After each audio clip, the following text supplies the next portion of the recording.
So நேத்து நம்ம match நம்ம பார்த்துருப்போம். இந்தியா வர்சஸ் இங்கிலாந்து செமிஃபைனல்ஸ் 2 நடந்தது. ஆல்ரெடி செமிஃபைனல்ஸ் 1 நம்ம பார்த்துருப்போம். Afghanistan versus South Africa. Afghanistan இது வரைக்கும் நிறைய மேட்சஸ் பாத்தீங்கன்னா ஒரு க்ளோஸ் என்கவுண்டர்ஸ்ல வந்து ஜெயிச்சு தொடர்ந்து வந்து செமிஃபைனல்ன்ற ஒரு பெரிய போட்டியில வந்து சவுத் ஆப்பிரிக்கா கூட மோதி ஒரு நல்ல டார்கெட்டை செட் பண்ணி தோத்துருந்தாலும் பரவாயில்ல, மனசு திருப்தியா இருந்திருக்கும். வெறும் 56 ரன்னு. நம்ம வீட்டுல நம்ம சென்னையில டென்னிஸ் பால் விளையாடினா கூட 6 ஓவருக்கு வந்து நம்ம 60-70 அடிப்போம். டென்னிஸ் பால் விளையாடினா கூட 20 ஓவருக்கு வெறும் பாத்தீங்கன்னா 55 ரன்னு 50 ரன்னு தான் அடிச்சிருந்தாங்க. அதை வந்து அசால்ட்டா அடிச்சு தூக்கி துவம்சம் பண்ணிட்டு போயிட்டாங்க சவுத் ஆப்பிரிக்கா. ஒரு பெரிய டீமான ஆஸ்திரேலியாவே அடிச்சு, ஸோ பங்களாதேஷ் அடிச்சு நொறுக்கி செமிஃபைனல்ஸ் வந்து ஒரு க்ளோஸ், அதாவது நல்ல ஒரு ஃபைட் கொடுப்பாங்க அப்படின்னு சொல்லிட்டு பார்க்கும்போது ஒரு பெரிய டிசப்பாயின்மெண்ட் மூமெண்ட். எஸ்பெஷலி பாத்தீங்கன்னா நம்ம ரஷீத் கானுக்கு பாத்தீங்கன்னா ஒரு பெரிய ஒரு சல்யூட் போட்டே ஆகணும். என்ன காரணம் அப்படின்னு பாத்தீங்கன்னா ஒரு தலைமையில ஸோ T20 வேர்ல்டு கப்ல இவ்வளவு தூரம் வந்ததே ஒரு பெரிய விஷயம். ஸோ அவருக்குமே பாத்தீங்கன்னா கொஞ்சம் மனசு கஷ்டமா தான் இருக்கும். ஸோ இந்த லெவலில் வந்து அதுவும் இவ்வளவு தூரம் வந்து விட்டதுன்னும் போது ஸோ அப்கோர்ஸ் பாத்தீங்கன்னா சவுத் ஆப்பிரிக்கா வந்து நம்ம ஃபைனல்ஸ் போயிட்டாங்க. ஸோ நேத்து மேட்ச் பார்த்திருப்பீங்கன்னு நினைக்கிறேன். Semi-finals 2 England versus India match. Of course நம்ம இந்தியா வந்து பாத்தீங்கன்னா நிறைய மேட்சஸ் பாத்தீங்கன்னா ஃபைனல்ஸ்ல போய் விட்டுருக்காங்க, செமிஃபைனல்ஸ்ல போய் விட்டுருக்காங்க. ஏன் நம்ம வெஸ்ட் இண்டீஸ் கூட 2016ல சிமன்ஸும் ரசலும் போட்டு பொலப்பலன்னு போலந்தாங்க. நம்ம விராட் கோலி கூட வந்து கடைசி ஓவர்ல போட்டிருந்தாரு. கிட்டத்தட்ட 2014க்கு அப்புறம் இந்தியா பாத்தீங்கன்னா செமிஃபைனல்ஸ் ரன்னர்ஸ் அப்படி இப்படின்னு சொல்லிட்டு நிறைய விஷயங்கள் பாத்தீங்கன்னா தொடர்ந்து தோல்விதான் செஞ்சுட்டு வராங்க. இப்ப பாத்தீங்கன்னா நம்ம இங்கிலாந்து வந்து நம்ம செஞ்சு விட்டு இருந்தாங்க 2021-22 நினைக்கிறேன். பட்லர் கூட போட்டு பொலப்பலன்னு பொலந்தாங்க நம்ம இந்தியாவை. ஸோ அதுக்கு பாத்தீங்கன்னா ஒரு சரியான ஒரு பதிலடி கொடுத்திருக்காங்க இந்தியா நேத்து. ஸோ அந்த வகையில பாத்தீங்கன்னா இந்தியா 171 ரன் கிட்டத்தட்ட அடிச்சு ஸோ 100க்குள்ள பாத்தீங்கன்னா சுருக்கி வேற லெவல் போலிங் பெர்ஃபார்மன்ஸ் பண்ணியிருந்தாங்க.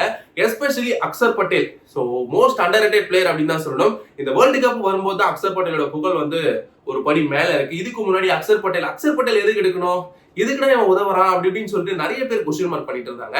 அந்த வகையில ஒரு இவ்வளவு பெரிய பேக் போனா இருந்திருக்காரு அப்படின்னு பாத்தீங்கன்னா இந்த வேர்ல்டு கப்ல முக்கியமான கேச்சஸா இருக்கட்டும், முக்கியமான குரூஷியல் டைம்ல போலிங் போட்டு டாட் போடுறதா இருக்கட்டும், முக்கியமான நேரத்துல விக்கெட் எடுக்கிறதா இருக்கட்டும், அவர் தான் நம்ம நேற்று பட்லரோட விக்கெட் எடுத்து ஒரு பெரிய பிரேக் த்ரூ கொடுத்தாரு இந்தியன் டீமுக்கு. ஒரு விக்கெட் கிடையாது, 3 விக்கெட் எடுத்திருந்தாரு. மோஸ்டா பாத்தீங்கன்னா நேற்று ஸ்பின்னர்ஸ் பாத்தீங்கன்னா டாமினேட் பண்ணியிருந்தாங்க. அப்கோர்ஸ் விராட் கோலி ஸோ இந்த ஒரு T20 வேர்ல்டு கப்போட சீசன்ல மொத்தமா எவ்வளவு ரன் அடிச்சிருக்காரு பாத்தீங்கன்னா வெறும் ஒரு 80க்குள்ளதான் ரன்னே அடிச்சிருக்காரு. அவரெல்லாம் பத்தி பேசணும்னா ஒரு மேட்சுக்கே ஒரு 80-85 சொல்லிட்டு கன்சிஸ்டன்டா அடிக்கக்கூடிய பிளேயர். ஸோ அவர் பாத்தீங்கன்னா ஒரு அக்ரெசிவ் மைண்ட்ல வந்து நான் போனா கண்டிப்பா வந்து 6-4 தான் அடிக்க போறேன், இந்த வெச்சின் இருக்க சீன்லாம் கிடையாது அப்படின்னு சொல்லிட்டு டீமுக்காக அப்கோர்ஸ் வந்து அடிக்க ஸ்டார்ட் பண்றாரு. பட் பாத்தீங்கன்னா விக்கெட் விட்டுறாரு. சேம் பாத்தீங்கன்னா நம்ம ரோஹித் சர்மா ஆல்ரெடி பாத்தீங்கன்னா நம்ம ஆஸ்திரேலியா கிட்ட பாத்தீங்கன்னா ஒரு 95 ரன் 96 ரன் அடிச்சிருந்தாரு. அவரு பாத்தீங்கன்னா பிரஸ் மீட்ல சொல்லியிருந்தாரு, எனக்கு வந்து 100 தேவை கிடையாது, என்னோட கான்பிடன்ட் லெவல குறையக்கூடாது. ஸோ போலர்ஸ் வந்தாங்கன்னா அவங்கள டாமினேட் பண்ணும், அவங்களுக்கு எந்த இடத்துல போடுறதே தெரியாத மாதிரி வந்து போலர்ஸ் வந்து ஆக்கணும். ஸோ என்னோட ஃபுல் ஸ்ட்ராட்டஜி எல்லாம் பாத்தீங்கன்னா அச்சு பொழக்கிறதா அப்படின்னு சொல்லியிருந்தாரு. ஸோ டீமுக்காக உழைக்கக்கூடிய ரோஹித் சர்மாக்கு பெரிய ஹேட்ஸ் ஆஃப். ஸோ அந்த வகையில நேத்துமே பாத்தீங்கன்னா ரோஹித் சர்மாவோட பர்ஃபார்மன்ஸ் வேற லெவல்ல இருந்தது. ஸோ ஆர்ச்சரா இருக்கட்டும், டாப்லியா இருக்கட்டும், எல்லாரோட போலிங் பர்ஃபார்மன்ஸும் பாத்தீங்கன்னா வந்து போட்டு மொத்திட்டாங்க. ஸோ கடைசியில வந்து ஹார்திக் பாண்டியாவோட குரூஷியல் 23 ரன்னா இருக்கட்டும், சூரியகுமார் வந்து பாத்தீங்கன்னா மிடில் ஆர்டர்ல வந்து நல்ல ஒரு பார்ட்னர்ஷிப் வந்து கொண்டு போனதா இருக்கட்டும் ரோஹித் சர்மா கூட. ஸோ இந்த விஷயங்கள்லாம் பாத்தீங்கன்னா நேத்து வெற்றிகரமா நம்ம வெற்றி வந்து சந்திச்சிட்டோம். ஸோ அப்கோர்ஸ் பாத்தீங்கன்னா ஃபைனல்ஸ் ஸோ நாளானைக்கு நடக்க போகுது சாட்டர்டே. எங்க அப்படின்னு பாத்தீங்கன்னா யாரு கூட அப்படின்னு பாத்தீங்கன்னா சவுத் ஆப்பிரிக்கா கூட தான் நடக்க போகுது. அப்கோர்ஸ் சவுத் ஆப்பிரிக்காவுமே பாத்தீங்கன்னா சுமான ஒரு டீம்லாம் கிடையாது.